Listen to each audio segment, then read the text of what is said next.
नमस्कार छात्रों, संस्कृत की कक्षा में आप सभी का हार्दिक स्वागत, अभिनंदन। छात्रों, आज हम पढ़ने वाले हैं संप्रदान कारक यानी कि चतुर्थी विभक्ति, और यह हमारी संस्कृत की 9वीं कक्षा है। छात्रों, इससे पूर्व हम समास के समस्त भेद जान चुके हैं और विभक्तियों में जो इसके आगे की विभक्तियां हैं उनके बारे में भी हम विस्तार से अध्ययन कर चुके हैं। अतः आप हमारी पहली जो वीडियो है वह भी ध्यान से देखें और आगे आने वाली वीडियो में हम जो कारक के अन्य भेद हैं यानी कि अपादान कारक, संबंध और अधिकरण, इन सब के बारे में भी विस्तार से चर्चा करेंगे। तो चलिए आज की कक्षा हम प्रारंभ करते हैं। सबसे पहले हम देख लेते हैं कि जो संप्रदान कारक है, चतुर्थी विभक्ति है, उसमें जो सिद्धांत कौमुदी के अंदर सूत्र दे रखा है वह कहाँ से प्रारंभ होता है। कहा गया है कर्मणा यमभिप्रैति ससंप्रदानम, कर्मणा यमभिप्रैति ससंप्रदानम, अर्थात दान के कर्म द्वारा जिसे प्रसन्न किया जाए उसमें चतुर्थी विभक्ति होती है तथा उसकी संप्रदान संज्ञा होगी।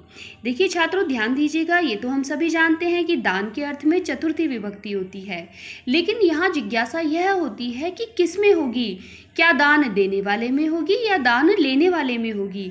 तो यहाँ संकल्पना आप स्पष्ट कर लीजिएगा कि दान के कर्म में जिसे प्रसन्न किया जाए यानी कि जिसे दान दिया जाए उसमें चतुर्थी विभक्ति होती है। आगे सूत्र कहा गया है चतुर्थी संप्रदाने, यानी कि अनभिहित जिसका क्रिया से सीधा संबंध न हो में संप्रदान चतुर्थी विभक्ति होती है। जैसे उदाहरण देख लेते हैं। ये जो उदाहरण है इन दोनों सूत्रों के उदाहरण है, आप देखें इन्हें।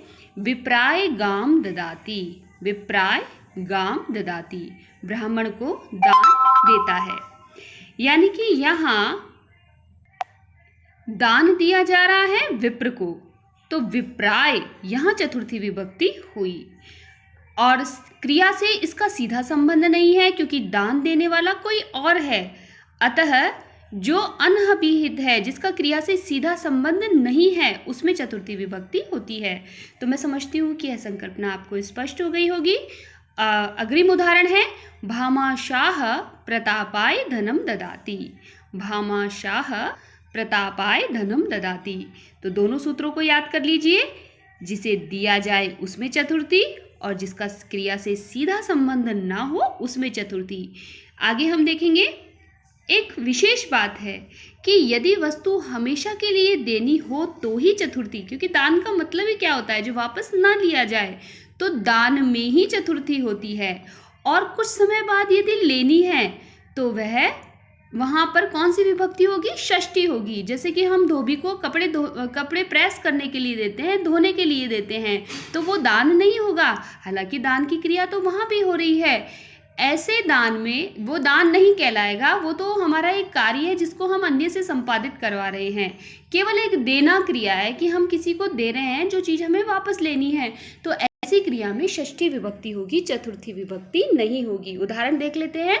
रजकस्य वस्त्राणि ददाति, रजकस्य वस्त्राणि ददाति। तो यह दोनों सूत्र स्पष्ट हो गए और इनमें जो विशेष बात है वह भी आपने जान ली। आगे की एक वार्तिक है जो इनसे संबंधित है, वो हम देखेंगे।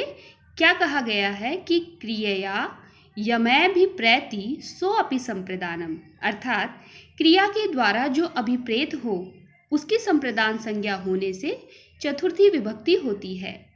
क्रिया के द्वारा जिसे खुश किया जाए, देखिए साधारण भाषा में क्या कहेंगे हम कि क्रिया के द्वारा जिसे खुश किया जाए उसमें चतुर्थी विभक्ति होती है। जैसे उदाहरण दिया गया है पत्ये शेते, पत्ये शेते पति के लिए सोती है।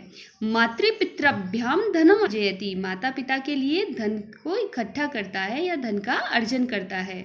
तो जिस क्रिया के द्वारा जिसे खुश किया जाता है, यहाँ पे पत्ये और यहाँ मातृपितृभ्याम, इन दोनों में चतुर्थी विभक्ति हुई है।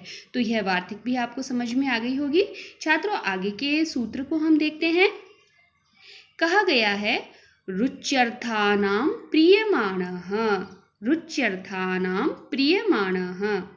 अर्थ देख लेते हैं कि रुच्यर्थक धातु प्रयोग में प्रीयमाण की संप्रदान संज्ञा होने से चतुर्थी विभक्ति होती है। हम ये सब जानते हैं कि रुचि के अर्थ में चतुर्थी विभक्ति होती है।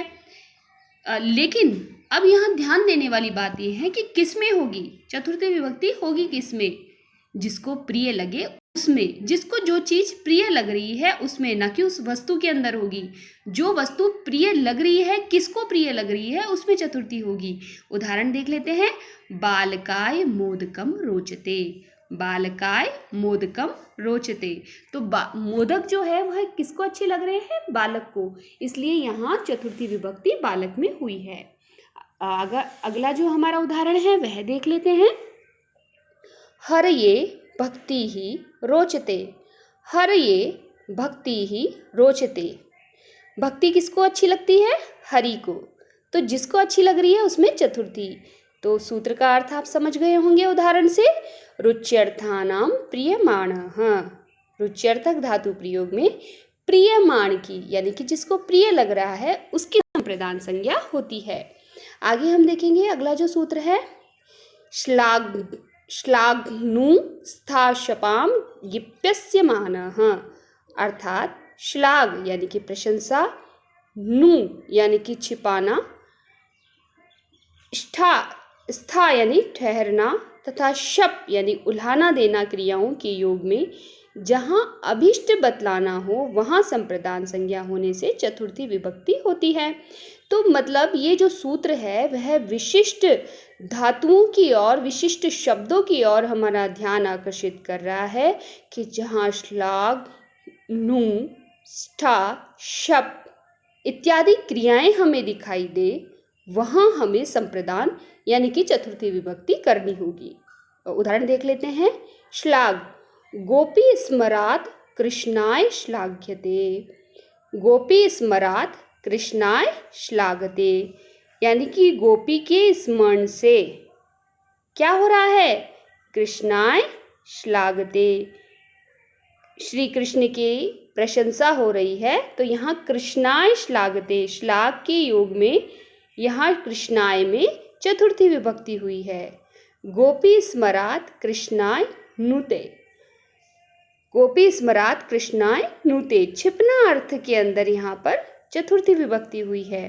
गोपी स्मरात् कृष्णाय तिष्ठते, जो स्था है उसके योग में यहाँ चतुर्थी हुई है। गोपी स्मरात् कृष्णाय तिष्ठते। शप के योग में गोपी स्मरात् कृष्णाय शपते, गोपी स्मरात् कृष्णाय शपते। तो बहुत महत्वपूर्ण सूत्र है छात्रों, ये ध्यान दीजिएगा। यहाँ परीक्षा में जो प्रश्न है वह आ जाते हैं, क्योंकि सामान्य जो सूत्र होते हैं वो तो सभी को ध्यान होते हैं, लेकिन कुछ जो विशिष्ट सूत्र होते हैं उन पे प्रायः हमारा ध्यान नहीं जाता है और संभावना यही बनती है कि ऐसे सूत्रों से ही प्रश्न किए जाए। आगे हम देख लेते हैं। धारेरुत्तमर्णः, यानी कि निजंत द्विधातुओं के प्रयोग में उत्तमर्ण यानी कि दाता की संप्रदान संज्ञा होती है। जो उत्तमर्ण होता है वह कौन होता है, कर्ज देने वाला, है ना। अधम कौन होगा, लेने वाला, और देने वाला क्या होगा, उत्तम होगा। तो जो उत्तमर्ण होता है उसमें चतुर्थी विभक्ति होती है। जैसे भक्ताय धारयति मोक्षम हरि, भक्ताय धारयति मोक्षम हरि। यहाँ जो भक्ताय है भक्त के लिए धारण करते हैं, हरि मोक्ष, मतलब कि यहाँ जो भक्त है वह अपनी भक्ति से मोक्ष प्राप्ति करते हैं। तो एक तरह से भक्त का जो कर्जा है, भक्त भगवान के ऊपर कर्ज चढ़ा रहा है भक्ति करके। तो यहाँ पर जो उत्तमर्ण है वह कौन हुआ, भक्त हुआ। तो भक्त में चतुर्थी विभक्ति हुई। फिर है देवदत्ताय शतम धारयति ग्रामे, देवदत्ताय शतम धारयति ग्रामे। तो देवदत्त यहाँ पे उत्तमर्ण हुआ, इसलिए देवदत्त में चतुर्थी विभक्ति हुई। आगे हम चलते हैं छात्रों। आगे का जो सूत्र है वह हम देख लेते हैं।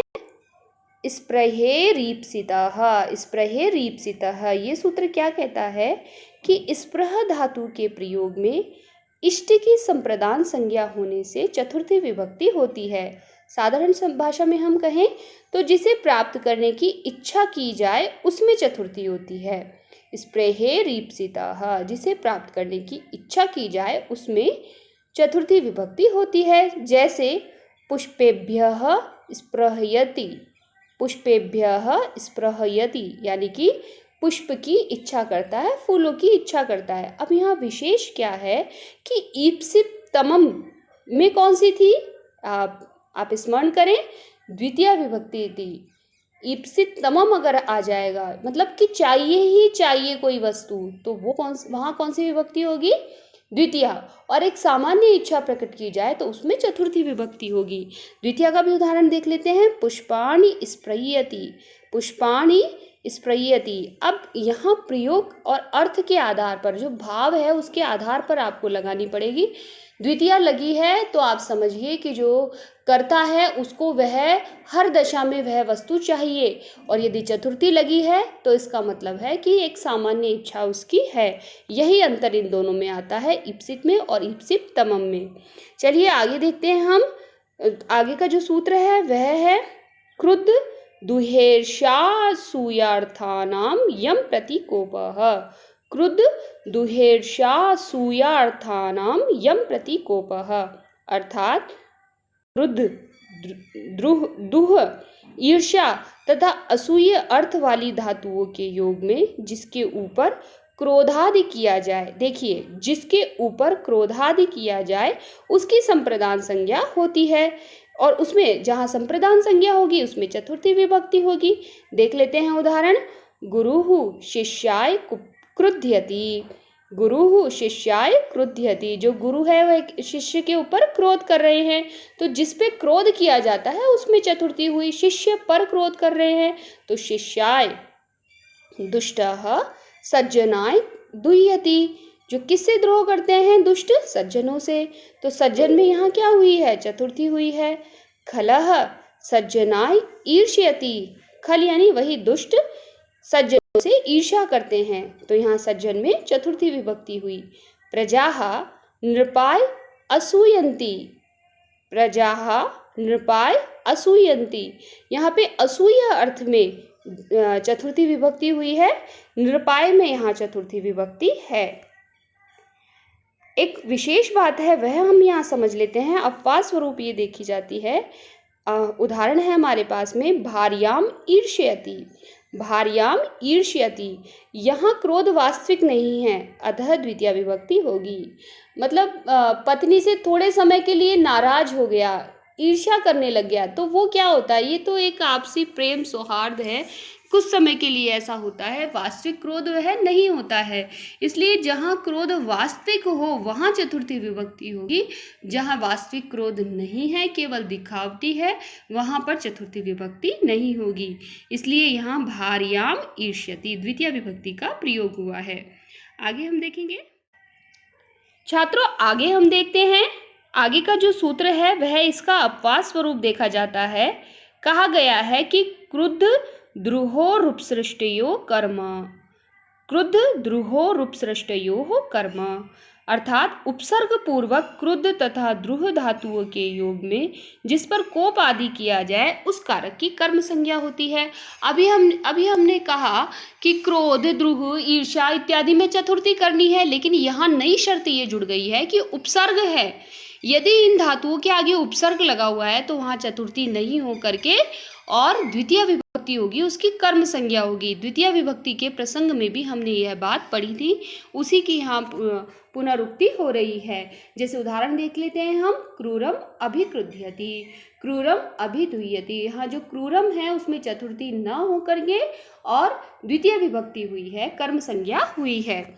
आगे का सूत्र देखते हैं, राधिक्षयोर यस्य विप्रश्नः, राधिक्षयोर यस्य विप्रश्नः, अर्थात राध और ईक्ष धातुओं के योग में जिसके विषय में शुभाशुभ विषयक प्रश्न होता है उसकी संप्रदान संज्ञा होती है। जैसे कृष्णाय राध्यति ईक्षते वा, कृष्णाय राध्यति ईक्षते वा, तो ये राधि और ईक्ष इन दो धातुओं के योग के लिए यह विशेष सूत्र बना है कि राध और ईक्ष धातुओं के योग में जिसके विषय में शुभाशुभ विषयक प्रश्न होता है। अब यहाँ कृष्ण के विषय में यहाँ पर यह प्रसंग है, इसलिए कृष्ण की संप्रदान संज्ञा हुई और इसमें चतुर्थी विभक्ति हुई। आगे का सूत्र देखते हैं, प्रत्यांगभ्याम श्रुवः पूर्वस्य कर्ता, यानी कि प्रति एवं आंग पूर्वक श्रु धातु के प्रयोग में पूर्व प्रेरणा रूप व्यापार के कर्ता की संप्रदान संज्ञा होती है। जैसे विप्राय गाम प्रति शुनोति आशुनोति वा। यहाँ एक विशेष एक शर्त दे दी गई है कि प्रति एवं आंग ये पूर्व लगा हो और श्रु धातु हो, तो वहाँ पर जो कर्ता की वहाँ पर जो व्यापार हो रहा है, प्रेरणा रूपी व्यापार हो रहा है, उसमें कर्ता की संप्रदान संज्ञा होगी। जैसे विप्राय गाम प्रति शुनोति आशुनोति वा। तो इस तरह से हमने देखा। आगे जो सूत्र है बहुत ही महत्वपूर्ण है, उसे देख लेते हैं। तादर्थे चतुर्थी वाच्या। तादर्थे चतुर्थी वाच्या कि जिस प्रयोजन के लिए क्रिया की जाए उसमें चतुर्थी विभक्ति होती है। सिंपल साधारण भाषा में हम कहेंगे कि प्रयोजन में चतुर्थी विभक्ति होती है। उदाहरण देख लेते हैं। मुक्तये हरिम भजति। यहाँ प्रयोजन क्या है? मुक्ति। तो जो प्रयोजन है उसमें चतुर्थी हुई। मुक्तये हरिम भजति। बालकः दुग्धाय रोदिति। छात्रः सफलतायै पढ़ति। तो यहाँ पर सफलतायै, दुग्धाय, मुक्तये ये सब क्या है? प्रयोजन है। और यहाँ जो प्रयोजन है उसमें चतुर्थी विभक्ति हुई है। आगे का हम सूत्र देखेंगे छात्रों। एक वार्तिक है। वार्तिक क्या कहती है कि उत्पातेन ज्ञापिते च, यानी कि उत्पात। उत्पात का मतलब क्या है? प्राकृतिक अशुभ सूचक आकस्मिक भूत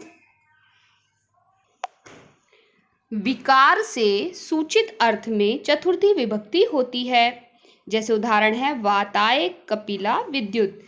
तो उत्पातेन ज्ञापिते च ये क्या कहता है कि उत्पात यानी कि कुछ भी प्रकृति की जो अशुभ घटना है वहाँ यदि वो दिखाई देती है तो उसमें चतुर्थी विभक्ति होगी। जैसे वाताय कपिला विद्युत। वाताय कपिला विद्युत। आगे देखेंगे हित योगे च। हित शब्द के योग में जिसका हित हो उसमें चतुर्थी विभक्ति होती है। जैसे ब्राह्मणाय हितम। ब्राह्मणाय हितम, ब्राह्मण का हित हो तो जिसका हित हो उसमें चतुर्थी विभक्ति हुई है। फिर है तुम अर्थाच भाव वचनात्। तुम अर्थाच भाव वचनात्, यानी कि भाव वचनाच सूत्र से घ्य प्रत्यय होता है तथा घ्य प्रत्यांत शब्द में चतुर्थी विभक्ति होती है। जैसे यागाय याति। यागाय याति। छात्रों पूछ लिया जाए आपसे कि जो यागाय याति है उसमें संप्रदान या चतुर्थी विभक्ति किस अर्थ में हुई है या किस सूत्र से हुई है, तो आप क्या बताएंगे? तुम अर्थाच भाव वचनात् सूत्र से यहाँ पर चतुर्थी विभक्ति या संप्रदान कारक हुआ है। आगे का सूत्र भी अत्यंत महत्वपूर्ण है, देख लेते हैं एक बार। नमः स्वस्ति स्वाहा स्वधा अलम वशट योगाच्च। अर्थात नमः स्वस्ति यानी कल्याण, स्वाहा यानी कि देवहित। देवताओं के लिए जो आहुति दी जाती है तो प्रायः हम स्वाहा इति शब्द का इस शब्द का प्रयोग करते हैं। स्वधा वही पितरों के लिए दी जाए तो स्वधा। अलम यानी कि पर्याप्त, निषेध नहीं, पर्याप्त, यदि पर्याप्त अर्थ है तो। तथा वशट यानी कि इंद्र के लिए जो भी दिया जाता है तो वशट शब्द का प्रयोग किया जाता है इंद्र हेतु के योग में चतुर्थी विभक्ति होती है। उदाहरण हम देख लेते हैं। हरये नमः। नमः के योग में चतुर्थी। प्रजाभ्य स्वस्ति, प्रजा का कल्याण हो, स्वस्ति के योग में यहाँ प्रजाभ्य में चतुर्थी विभक्ति हुई है। अग्नये स्वाहा।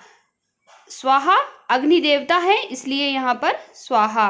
अग्नये में चतुर्थी विभक्ति हुई है। पितृभ्यः स्वधा।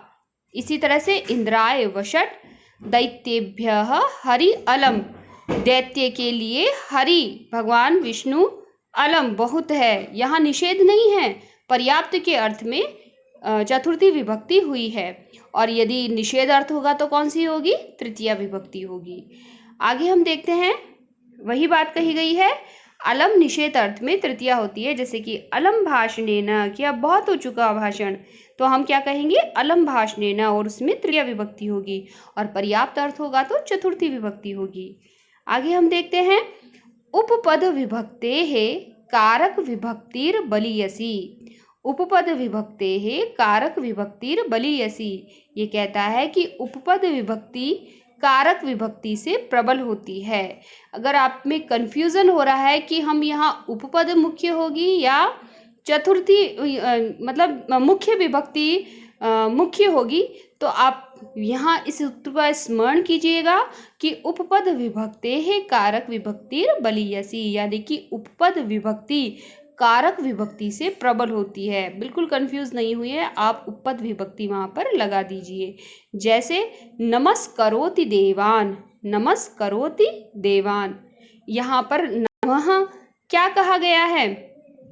नमः के योग में चतुर्थी हो, लेकिन उपपद विभक्ति में क्या कहते हैं कि जो करोति कर्म जो है वहाँ पर क्या होगी? कर्म संज्ञा होगी। तो नमस्करोति देवान, तो देवान में क्या हो गया? यहाँ पर द्वितीय विभक्ति का प्रयोग हो गया।